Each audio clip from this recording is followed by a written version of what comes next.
children? Now we are discussing about nutrition in human beings in the passage of food through alimentary canal. Till now we have learned that the action of amylase on food and how the complex molecules are broken down into smaller molecules in the stomach itself, and how the process of digestion takes place. See, when the food we are taking, we are keeping in our mouth, the amylase means the saliva which are released by the salivary glands. They will act on the food and helps in breakdown of carbohydrates from complex to simple compounds. Again, these breakdown food, that when it reaches to esophagus, we call it as bolus. The food which is crushed, which has done masticated, crushed into small pieces, which is slimy substance, that is called bolus. So here the saliva and the mucus helps in the movement of food from the mouth to esophagus. So whatever the food material, when reaches to the esophagus, we call it as bolus.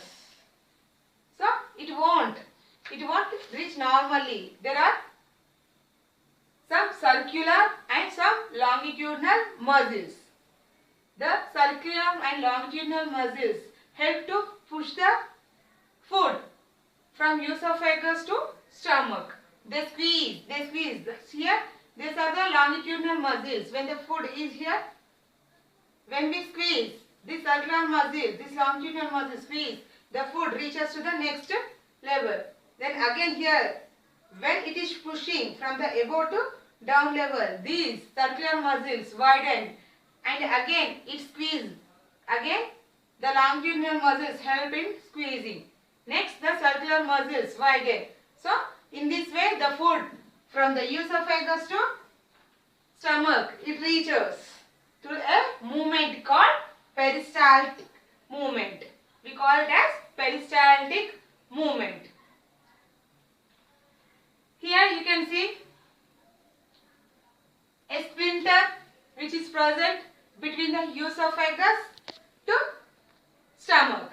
You can observe in the middle where the esophagus and stomach joins, a ring-like structure, means how much of food it must be mixed with the saliva or mucus. It must mix properly. It must reach the stomach.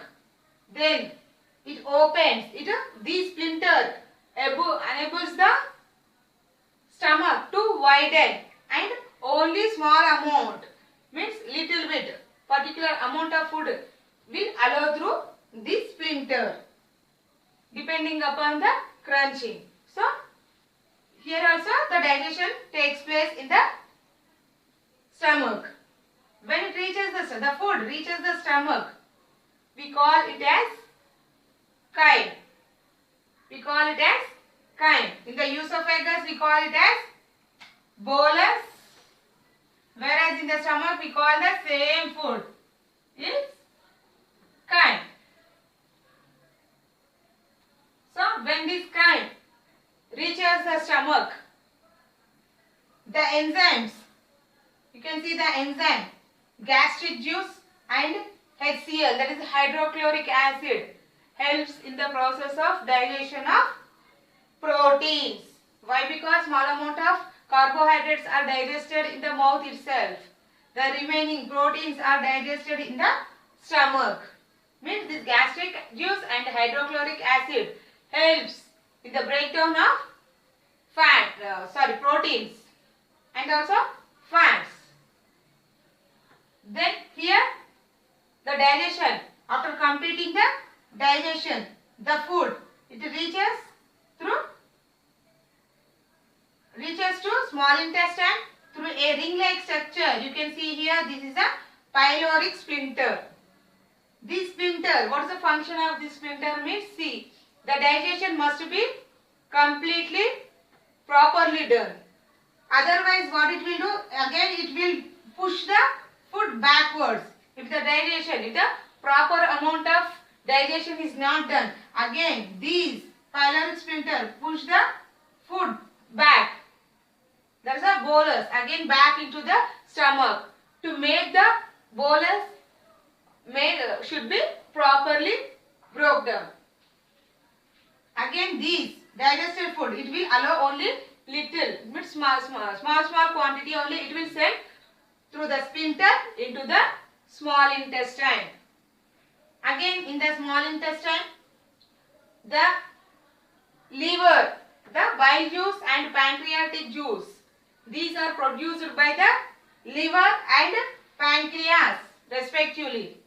The liver, it produces bile juice, and pancreas, which produces pancreatic juice, helps in the process of digesting the remaining quantity of carbohydrates which are not digested in the mouth, and fats and proteins which have to digest in the stomach. Whatever the remaining portion which have to be digested in the small intestine. So from then it is sent to the large intestine.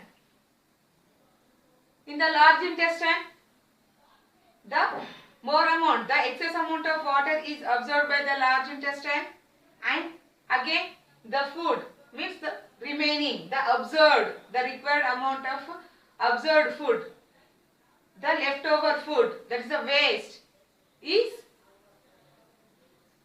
solidified and excreted through the anus.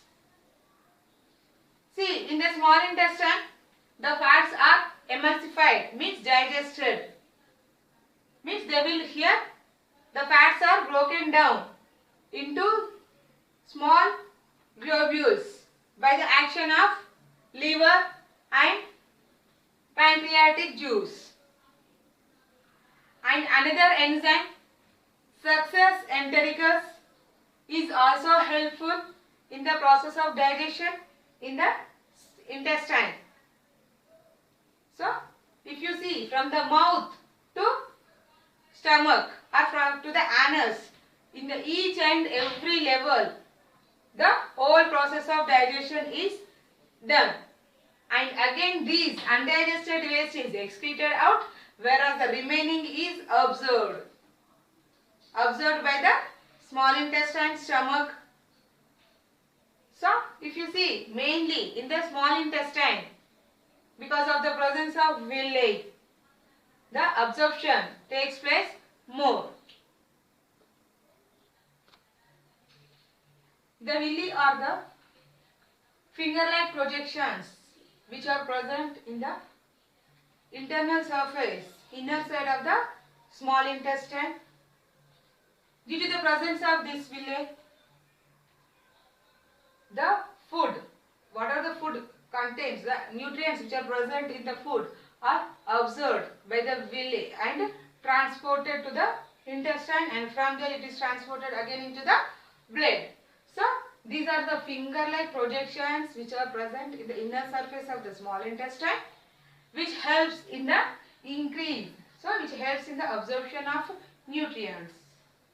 These villi increases the surface, means these are curved, very closely curved together.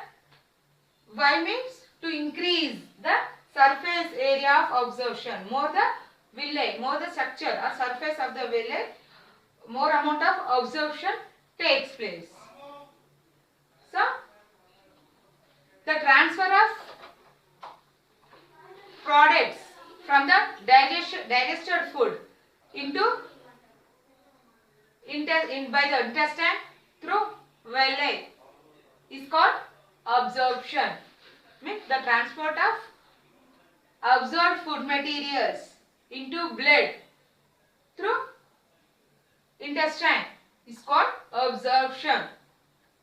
So, once again I repeat, The villi are present in the internal surface of the small intestine, which helps in the absorption of food materials.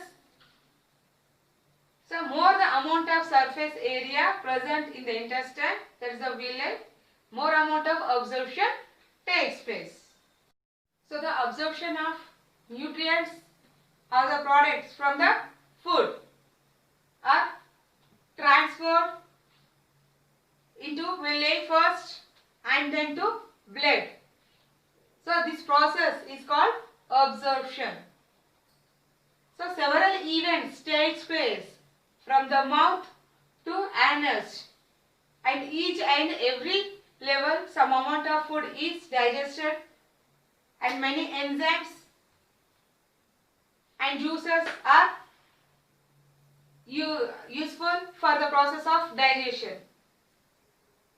Means many enzymes act at each and every level in the stomach, in the small intestine, the mouth, for the process of digestion, which helps in the breaking down of complex molecules, that's the sugars, to simpler forms. That's the observed. Why they have to break down into small molecules means the smaller molecules are easily absorbed by the villi, which are present in the small intestine, and which can be easily transferred by the blood. So the process, in this process again the waste which has received by the large intestine contains the solid materials, that is the which have to be excreted, and excess amount of water is also absorbed by the large intestine.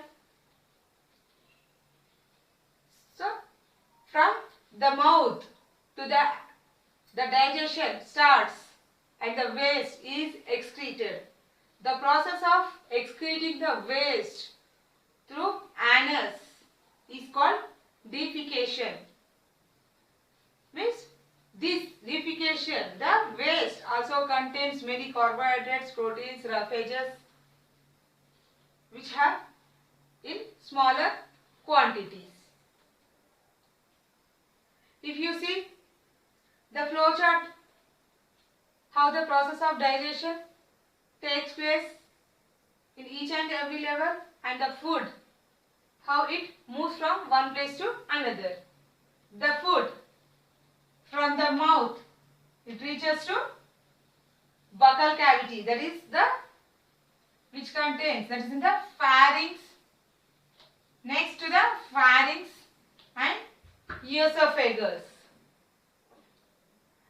When the food it reaches the esophagus, we call the food as bolus. Here we call the food as bolus.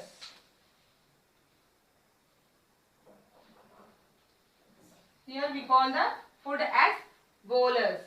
Again, the food enters into stomach through the cardiac sphincter.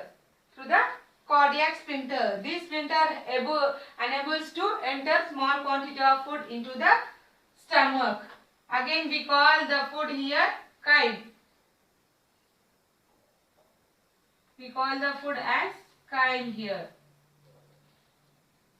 Here hydrochloric acid and gastric juice, which are produced by liver, are helpful for the process of digestion,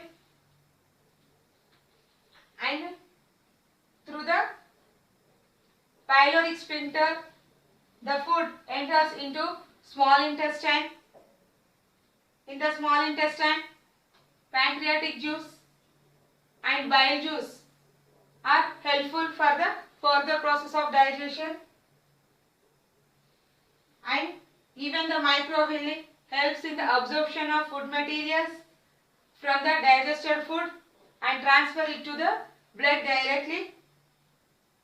Next, from the small intestine, again the food enters into large intestine, and from the large intestine through the sphincters called anal sphincter, that you can study in the next class. From the rectum, again it is expelled out through anus. So The complete process of digestion ends by excreting the waste out.